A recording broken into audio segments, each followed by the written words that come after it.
नमस्ते दोस्तों, good evening. मेरा नाम है अरिजीत सिंह चौहान और जेएस टेक चैनल में आपका स्वागत है। आज हम पढ़ने जा रहे हैं भाजकता का नियम पार्ट 2।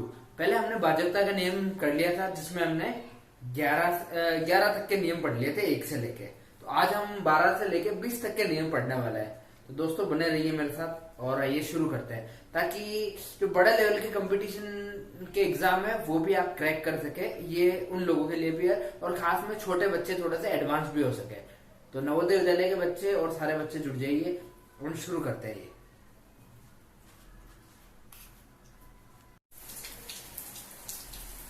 आइए दोस्तों, तो शुरू करते हैं हम भाजकता के नियम का पार्ट 2, जिसमें 12 के भाजकता का नियम देखते हैं। 12 के भाजकता के नियम में होता क्या है, हमने पहले पढ़ा था कि 3 और 4 के भाजकता का नियम, उससे ये जुड़ा हुआ है। 3 का नियम क्या था, जिसमें 3 और 4 का भाग चला जाए उसमें 12 चल जाएगा, क्योंकि आपके होता है 3 इंटू 4 बराबर 12। तो जिसमें 3 और 4 का जा रहा है उसमें 12 का आपके भाग जाना ही जाना है। तो 3 का नियम हमने पढ़ा था संख्या का अंकों के योग में, और 4 का नियम क्या था आपके, ये जिसका इकाई और दाई में अगर भाग जा रहा है 4 का, तो वो आपके उसमें चला जाएगा उस संख्या में। जैसे अपने एक एग्जांपल लेते हैं, एग्जांपल के तौर पे मैं आपके सामने ले लेता हूं एक संख्या। जैसे हमने ये ले ली 156, ऐसी कोई संख्या ले लेते हैं। अब इसके पहले 3 का नियम चेक करते हैं अपन। 3 का नियम में क्या, अंकों का योग, तो 1 प्लस 5 प्लस 6 बराबर कितने होंगे, 6 और 6 12। 12 में जा रहा है 3 का भाग 4 बार, मतलब इसमें 3 का भाग तो चला गया आपके। नेक्स्ट देखते हैं इसमें अब 4 का भाग जाता है कि नहीं जाता है। तो इसके अंकों के योग में देख लेते हैं, 1 5 6। इसके ये इकाई का अंक तो आपके है 6 और दाई का अंक है आपके 5। तो देख लो इसमें 4 का भाग जा रहा है क्या, 4 एकम 56/4, 4 एकम 4, पीछे बचा 1 और 4 चौक 16, तो 14 बार चला गया। तो मतलब ये संख्या आपके 156 जो है आपके 12 से डिवाइजेबल है। तो जिसमें 3 और 4 का भाग चला जाएगा तो उसमें आपके 12 का भी चला जाएगा। अब नेक्स्ट देखते हैं अपन 13 का नियम। चलिए दोस्तों, नेक्स्ट हम देखते हैं 13 के भाजकता का नियम। इससे काफी सवाल उठते हैं, तो इसको भी देख लेते हैं अपन। 13 के भाजकता का नियम क्या है। 13 के भाजकता का नियम है कि आपके जो संख्या होगी उसका इकाई अंक, यानी आखिर वाला, राइट हैंड की तरफ से जो आखिर वाला, उसका 4 गुना करना है और आपको बची हुई संख्या में जोड़ते जाना है। तो लास्ट में क्या होगा, आपके ऐसी संख्या आ जाएगी जो आपके 13 से बच होगी। तो ये देखते हैं अपन कैसे, एग्जाम्पल के थ्रू समझते हैं। इसमें करना क्या है, आपके इकाई अंक को 4 गुना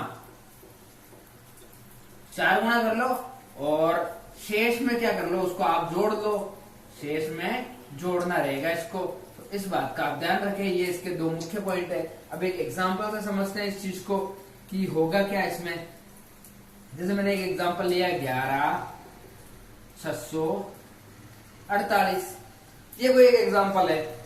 अब इसका इकाई अंक क्या है, इकाई अंक हम देखते हैं तो इसका इकाई अंक है आपके 8। ये इसका इकाई का अंक है 8 का 4 गुना, तो 8 चौक 32। अब शेष संख्या क्या है, 1164, इसमें अपन जोड़ लेते हैं। तो 4 2 6, 6 3 9, 1 और 1। अब इसमें इकाई अंक कौन सा है, 1196 में हम देखते हैं इसका इकाई अंक क्या है, 6। तो 6 इंटू 4, इसका 4 गुना हो गया आपका 24। इसमें जोड़ देते हैं अपन 24, 9 4 13, 1 4, 2 1 3 और 1 4, और ये आपके 1। अब बच्चे 143 संख्या। अब इसमें भी अपन चाहे तो कर सकते हैं, लेकिन आपके पहले अपन इसमें भाग देके देख लेते हैं 143 में। तो इसमें अपन भाग देके देखते हैं, 143 भाजक 13, 13 एकम 13, 14 में 13 गया, पीछे बचे 1 बचा 13, 13 एकम 13, तो ये 11 बार चला गया। मतलब ये जो आपका संख्या है 11,648, ये आपके 13 से डिवाइजेबल है। इस तरह से आप निकाल सकते हो। कोई भी संख्या आपको दे दे तो आप इस तरह से कि वो 13 से विभाज्य है या नहीं है, या उसमें भाग जाता है नहीं जाता, इस तरह से आप निकाल सकते हो। बहुत ही ईजी है, बस आपको ध्यान नहीं रखना है कि इकाई के अंक को 4 गुना करना है और शेष संख्या में आपको जोड़ते जाना है। बस ये आपको काम करते रहना है। चलिए नेक्स्ट लेते हैं अपन 14 का। चलिए दोस्तों, नेक्स्ट हम देखते हैं 13 के भाजकता का नियम।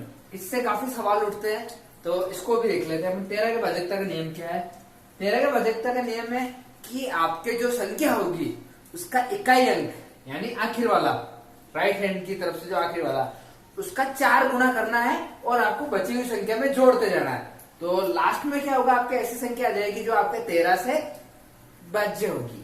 तो ये देखते हैं अपन कैसे, एक एग्जाम्पल के थ्रू समझते हैं। इसमें करना क्या है, आपके इकाई अंक को 4 गुना कर लो और शेष में क्या कर लो, उसको आप जोड़ लो। शेष में जोड़ना रहेगा इसको। तो इस बात का आप ध्यान रखें, ये इसके 2 मुख्य पॉइंट है। अब एक एग्जांपल से समझते हैं इस चीज को कि होगा क्या इसमें। जैसे मैंने एक एग्जांपल लिया 11,648, ये कोई एक एग्जांपल है। अब इसका इकाई अंक क्या है? इकाई अंक देखते हैं तो इसका इकाई अंक है आपके 8। ये इसका इकाई का अंक है। 8 का 4 गुना तो 8 चौक 32। अब शेष संख्या क्या है? 1164। इसमें अपन जोड़ लेते हैं तो 4 2 6, 6 3 9, 1 और 1। अब इसमें इकाई अंक कौन सा है? 1196 में हम देखते हैं इसका इकाई अंक क्या है? 6। तो 6 × 4, इसका 4 गुना हो गया आपका 24। इसमें जोड़ देते हैं अपन 24, 9 4 13, 1 4, 2 3 और 1 4 और ये आपके 1। अब बच्चे 143 संख्या। अब इसमें भी अपन चाहे तो कर सकते हैं, लेकिन आपके पहले अपन इसमें भाग देके देख लेते हैं 143 में। तो इसमें अपन भाग देके देखते हैं 143 भाजक 13, 13 एकम 13, 14 में 13 गया, पीछे 1 बचा 13, 13 एकम 13। तो ये 11 बार चला गया। मतलब ये जो आपका संख्या है 11,648, ये आपके 13 से डिवाइजेबल है। इस तरह से आप निकाल सकते हो। कोई भी संख्या आपको दे दे तो आप इस तरह से कि वो 13 से विभाज्य है या नहीं है, या उसमें भाग जाता है नहीं जाता, इस तरह से आप निकाल सकते हो। बहुत इजी है। बस आपको ध्यान नहीं रखना है कि इकाई के अंक को 4 गुना करना है और शेष संख्या में आपको जोड़ते जाना है। बस ये आपको काम करते रहना है। चलिए नेक्स्ट लेते हैं अपन 14 का। हाँ तो दोस्तों, इसमें हम एक चीज और कर सकते हैं। जैसे यहाँ से ये चला गया, आप चाहे तो इसको और आगे कर सकते हैं। अब यहाँ पे अपन 3 का 4 गुना और कर ले हुए, तो 3 चौक 12। अब 14 को 12 में जोड़ दो 26, तो यहाँ पे भी चला जाएगा। अब 26 में आप 13 का भाग दे ही दो, 26 में 13 का भाग गया 2 बार, और यहाँ भी चला गया आपके। वैसे भी यहाँ इस कंडीशन पे भी जा रहा है और इस कंडीशन पे भी जा रहा है। आप जहां तक आपकी सहूलियत हो वहां तक आप निकाल सकते हो। मैंने इस हिसाब से और बताया कि ताकि छोटे बच्चे और इसको आसानी से कर सके। बाकी हम जैसे यहां तक देख लेंगे भाई 143 में चला जाता है 13 का भाग। ठीक है दोस्तों, नेक्स्ट हम और आगे के लिए ले रहे हैं। दोस्तों भाजकता के नियम में हम अब आगे बढ़ने जा रहे हैं 14 के भाजकता का नियम। 14 के भाजकता का नियम क्या है ये आप एक बार देख लीजिए। हमने 2 और 7 का नियम बहुत अच्छी तरह से पढ़ रखा है, तो पहले आइए उसको मैं रिपीट कर लेता हूँ कि 2 का नियम क्या है। 2 का नियम ये था कि भाई किसी संख्या का अंक, इकाई अंक 0 2 4 6 8 हो, उस संख्या के अंक में आपके जैसे 4 24 है, इसका इकाई अंक 4 है, तो इसमें आपके ये 2 से विभाजित हो जाएगा। 7 का नियम क्या था कि इकाई अंक को दुगना करके शेष संख्या में से घटाते जाते हैं, तो वो क्या होती है, आपकी संख्या 7 से विभाजित होती है। या किसी संख्या की पुनरावृत्ति 6 बार 12 बार 18 बार ऐसे बार बार में 6 के गुणन में ऐसे हो रही होती है, तो वो आपके 7 से डिवाइडेबल होता है। 7 से डिवाइडेबल होता है। और 14 का नियम क्या है, जो 2 और 7 दोनों से डिवाइजेबल है, वो आपका 14 में उसका भाग चला जाएगा। 2 और जिसमें 7 का भाग जाना चाहिए जिस संख्या में। तो आइए हम एक एग्जांपल लेते हैं जिसमें 14 में कि ऐसी कोई संख्या लेते हैं। जैसे मैं ले लेता हूं 6 6 6 6 6 6। अब हम देखते हैं इकाई अंक 6 है, तो इसमें आपके 2 का भाग तो जाना ही जाना है, 2 का भाग, तो अब कोई दिक्कत नहीं। अब अपन 7 के विभाजित चेक कर लेते हैं 6 6 6 6 6। 7 का नियम क्या है, इकाई के अंक को दुगुना करके शेष संख्या में से घटाते जाओ। तो कर लेते हैं ये काम। 6 को डबल किया अपन ने, तो 6 दूनी 12, बची हुई संख्या मत घटा लो, 6 में से 2 गया तो आपके 4, ये माइनस का चिन्ह मैंने लगा दिया, फिर 5, 6, 6, 6, 4 को हमने डबल किया, इकाई अंक 4 है तो 4 का डबल हो गया आपके 8, 15 में से 8 गए तो फिर आपके बच गए 7, फिर यहाँ रह गए आपके 5, 6, 6, फिर हम डबल कर लेते हैं इसको 7 को डबल किया तो 7 दूना 14, फिर घटा लीजिए, 4 में से 5 गया तो आपके 1, 6 में से 1 गया तो आपके 5 और 6, फिर 1 को डबल कर लीजिए आप, 1 दूना 2, तो 5 में से आपके फिर 2 गए तो 3 और 6, तो लास्ट में अपने सामने आया 63। तो 63 में आप देख लेते हैं 7 का भाग जाएगा नहीं जाएगा, 7 नाम 63 सीधा चला गया, या तो 0 आ जाए या आपके इसका भाग चला जाए, तो आपके 7 का भाग जा ही रहा है इसमें, 7 9 बार चला गया, तो ये संख्या आपके 7 से भी विभाजित है, ये देख के पता चलता है। तो ऐसी संख्या जिसमें 2 और 7 दोनों से चला जाए वो आपके 14 से भी विभाजित होगी।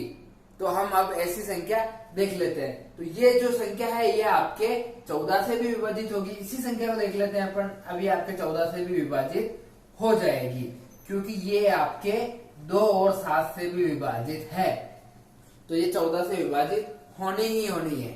ठीक है, और एग्जाम्पल लेके देखे मैं आपको बताता हूं।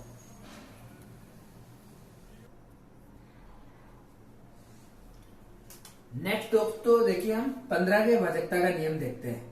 15 के भाजकता का नियम क्या है, इसके 2 पॉइंट है, मैंने आप देख लीजिए कि जिस संख्या के अंत में 0 या 5 हो, पहली शर्त तो ये है। दूसरी शर्त, उसके अंकों के योग में 3 का भाग जाता हो। किसका भाग जाता हो? 3 का भाग जाता हो, है ना। तो 0 और 5 वाली शर्त हमने किस में देखी थी? आपके 5 वाले में देखी थी, 5 के नियम में कि जिसके भी अंत में 0 या 5 होगा उसमें 5 का भाग चल जाएगा। अंकों के योग शर्त वाली अपन ने 3 में देखी थी, तो यही है कि जहां 3 और 5 का भाग चला जाएगा तो 15 का भाग उसमें जाना ही जाना है। तो एक संख्या देख लेते हैं अपन ऐसी कोई भी, है ना। 8, 4, 7, 9, 2, 2, 5, एक बड़ी संख्या ले लेते हैं अपन, है ना। तो और जैसे, हाँ चलो इसको देख लेते हैं अपन। सबसे पहले तो इसके अंत में क्या है? 0 और 5 है, तो यहाँ पे हमें मिल गया 5, मतलब ये 5 से तो डिवाइजेबल है। अब 3 से देख लेते हैं भाई 3 से डिवाइजेबल है या नहीं है, तो अपन क्या करते हैं, देखो इसको जोड़ देते हैं। 8, 4, 7, 9, 2, 2 और 5, चलिए जोड़ देते हैं। 8, 4, 12, 12, 7, 19, 19 और 9 आपके हो गए 28, 28 और 2 हो गए आपके 30, 30 और 2 हो गए आपके 32, 32 और 5 हो गए आपके 37। अब 37 में तो जाएगा नहीं 3 का भाग, तो हम क्या करें, इसमें एक संख्या कोई और ऐड कर ले ताकि अपना एग्जाम्पल पूरा सही सेट हो जाए। तो मैं आपके कर लेता हूं यहाँ पे 5 और ऐड कर लेता हूं, तो ये आपके प्लस 5 और कर लो, तो 37 और 5 42।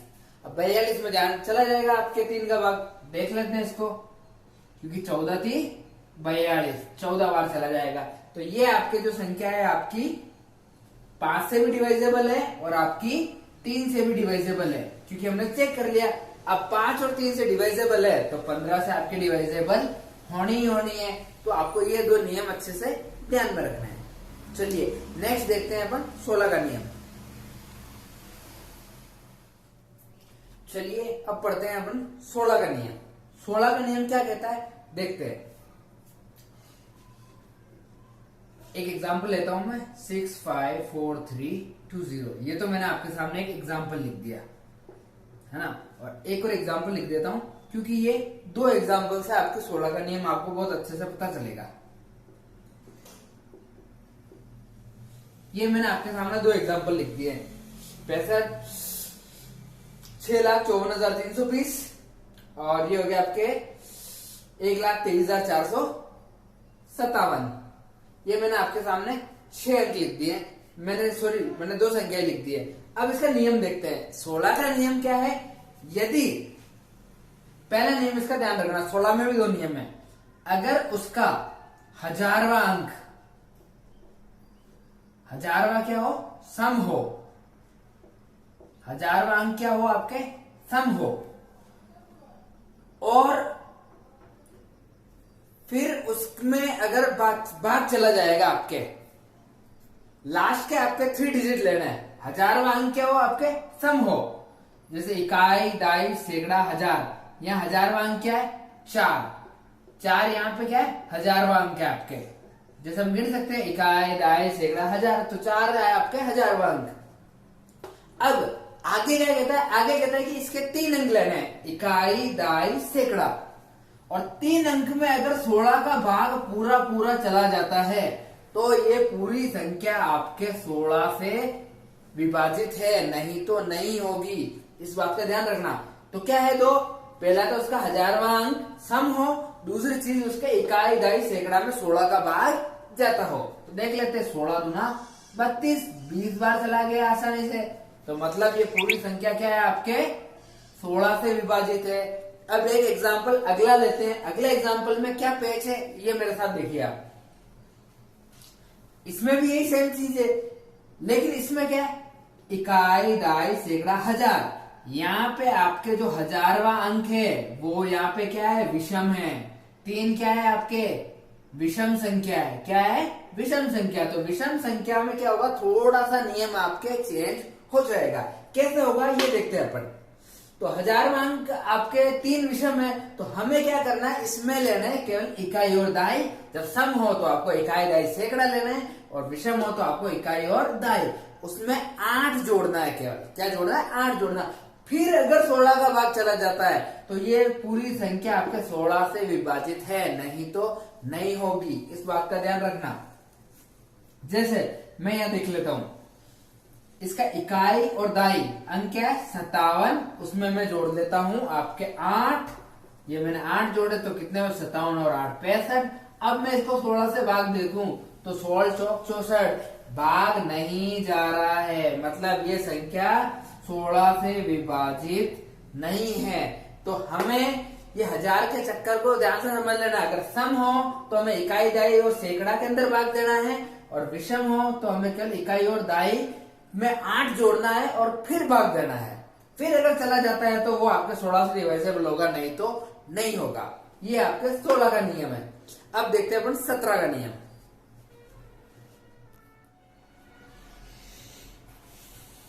चलिए देखिए दोस्तों, 17 का नियम देखते हैं अपन। 17 के भाजकता का नियम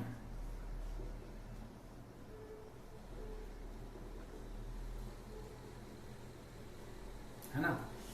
इसमें क्या करना है?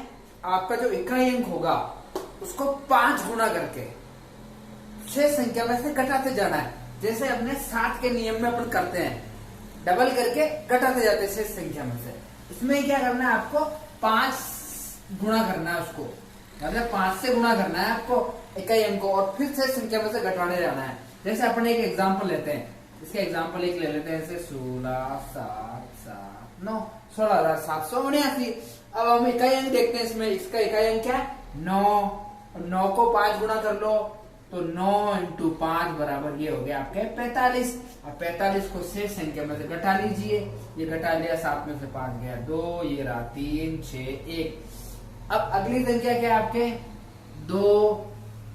2 का 5 गुना कर लिया अपन ने, 2 पंजे 10। 63 में से 10 गए, ये हो गया आपके 53, पीछे बचा 1। अब शेष बची संख्या अगर 17 से विभाजित है तो आपका ये पूरा 17 से विभाज्य होगी, ये पूरी संख्या। देख ले से 153 में क्या भाग जाता है क्या आपके 17 का? तो 17 नमा 153, 9 बार चला गया। मतलब ये आपके जो संख्या है ये आपके 17 से पूरी तरह विभाज्य। 17 के नियम बिल्कुल आसान है, इसको ध्यान रखना। जब भी सवाल आ जाए इकाई के अंक को आपको 5 गुना करना है, देन फिर 6 संख्या में से घटाते जाना, लास्ट में ऐसी संख्या आ जाएगी जो आपके 17 से विभाजित होगी। ठीक है बच्चों, चलिए देखते हैं 18 के भाजकता का नियम। 18 के भाजकता का नियम क्या है? जैसा कि संख्या से पता चल रहा है 18 मतलब 2 और 9 का नियम लगेगा आपके। इसमें 2 अंक 18 होते हैं, तो आपको 2 का नियम पता है। सिंपली संख्या के लास्ट में अगर आपके कोई हो, जैसे 2 4 6 8 0, तो उसमें आपको 2 का भाग जाएगा। 9 का नियम क्या है? जो 3 का नियम है संख्या के अंकों के योग में। तो ऐसी एक अपन संख्या ले लेते हैं। एक संख्या ले ली मैंने, 3 7 और 8। 8 है इसका इकाई अंक, तो मतलब इसमें 2 का भाग जाएगा ही जाएगा। अब 9 का नियम चेक कर लेते हैं इसके अंकों के योग में। तो 3 + 7 + 8 = 3 और 7 10, 10 और 8 18। 18 में आपके 9 का भाग चला जाता है, वो भी 2 बार। तो ये आपके पूरी संख्या क्या है? 18 से डिवाइडेबल है। ये आपका 18 का सीधा साधा नियम है। अब यही साथ पे अपन देख लेते 19 के भाजकता का नियम। 19 के भाजकता का नियम क्या है? तो ये देखिए 19 के भाजकता का नियम। इसमें क्या करना है? आपका इकाई अंक, ध्यान रखना ज्यादातर सारे नियम इकाई अंक के ऊपर ही है। तो इसमें क्या करना है? आपके इकाई अंक को 2 गुना करना है और शेष संख्या में क्या करना है? घटाना है आपके। तो जैसे अपन देख लेते हैं शेष संख्या में से घटा के 1 8 6 2। एक एग्जाम्पल लेते हैं अपन। ये रहा एग्जाम्पल 1862। इकाई अंक क्या है आपके? इसमें 2। सॉरी, इसमें घटाना नहीं, आपको छोड़ना है, माय मिस्टेक। तो 2 का 2 गुना क्या होगा आपके? 4। तो शेष संख्या क्या हुई? 186। क्योंकि अगर मैं घटाता जाऊंगा तो ये तो 7 का नियम हो जाएगा, तो फिर 7 के 19 के नियम में तो कोई फर्क ही नहीं रहा। तो 19 के नियम में क्या करेगा? अपने को इकाई की संख्या को दुगुना करके जोड़ना है। तो 6 में 4 गया 0, 9। अब हमने जोड़ा 190 में क्या 19 का भाग जाता है? तो हाँ, 190 में 19 का भाग जाता है, और वो भी आपके पूरा 10 बार। ये हो गया आपके 19 का नियम। अब 20 का नियम मैं आपको सिंपली बता देता हूँ, उसको ज्यादा मुझे लिखने की जरूरत नहीं है, जनरली सबको पता होता है, लेकिन एक बार फिर भी आप देख लीजिए। 20 का नियम क्या होता है? जिसके इकाई और दाई के अंकों में 20 का भाग जाए तो जाना ही जाना है। जैसे मैंने एक संख्या लिख ली 280, इकाई और दाई का अंक क्या है? 80। 80 में 20 का भाग जाता है आपके 4 बार। तो ये हो गया आपके 20 का नियम, सिंपल सा। इकाई दाई का देखना है, 20 का पहाड़ा बोल देना है। 20 का पहाड़ा 2 का पहाड़ा ही होता है, पीछे आप 0 0 लगाते जाओ। तो ये हो गया आपके 11 के बाद से 12 से लेके 20 तक के भाजकता के नियम। दोस्तों, अगर वीडियो पसंद आया हो तो आप लाइक करें और शेयर करें और कमेंट जरूर करें कि कैसा लगा, अच्छा लगा, बुरा लगा। और चैनल के साथ आप बने रहें ताकि आपको नई नई जानकारी और मिलती रहे। जय हिंद, जय भारत।